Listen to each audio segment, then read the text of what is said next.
नमस्कार शेतकरी मित्रांनो, आपलं सर्वांचं स्वागत आहे।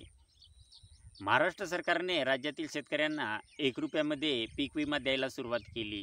केंद्र सरकारने ठरवून दिलेल्या तत्वानुसार राज्य सरकारने 12 पीक विमा कंपन्यांसोबत करार केलेला होता। या मार्गदर्शक तत्वानुसार पीक विमा कंपन्या आपलं काम करीत नसल्यामुळे राज्यातील कृषी विभागाने केलेला करार रद्द केलेला आहे। हा करार सन 2023 ते रब्बी हंगाम 2025-26 या काळासाठी होता। अजून या पीक विम्याच्या कराराला 1 वर्ष शिल्लक असताना सुद्धा हा करार रद्द करण्यात आलेला आहे। हा करार रद्द करीत असताना 7-8 प्रकारचे काही कारणं दिलेली आहेत। ते कारण आपण पुढे पाहूया।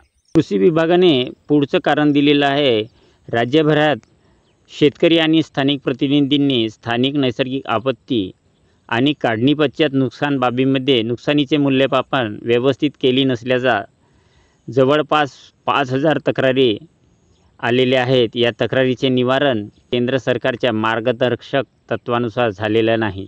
जमिनीच्या नोंदणीची पडताळणी केली जात नाही। म्हणजे आपण जे काही आपल्या जमिनीवर पिकांची नोंदणी करून पीक विमा काढतो, पीक विमा कार्यालय स्थापन करणे आवश्यक होते, पण कंपन्यांनी या नियमाचे पालन केले नाही। महत्त्वाच्या पिकासाठी जास्त विमा दिला जात असल्याचे कृषी विभागाच्या निदर्शनास आले। मात्र पिकांची पडताळणी आणि पीक क्षेत्रात वेळेत सुधारणा केली जात नाही। केंद्राचं जे काही मार्गदर्शन तत्त्व ठरवण्यात आलं, त्यामध्ये विमा कंपन्यांना स्थानिक नैसर्गिक आपत्ती आणि काढणी पश्चात जे नुकसानीचे पंचनामे करणे होते, तसेच विमा दाव्यांची गणना करणी होती, त्यांची व्यवस्थित पडताळणी किंवा गणना झालेली नाही। 1 वर्ष शिल्लक असताना महाराष्ट्राच्या कृषी विभागाने पीक विम्यांसोबत जो केलेला करार होता तो रद्द केला असल्याने आता मात्र शेतकऱ्यांना चिंतेत असण्याचं कारण नाही। कारण शेतकऱ्यांचे जे काही दावे प्रलंबित आहेत ते पूर्ण करण्याची जबाबदारी मात्र या कंपन्याचीच असेल, असं सरकारचं म्हणणं आहे।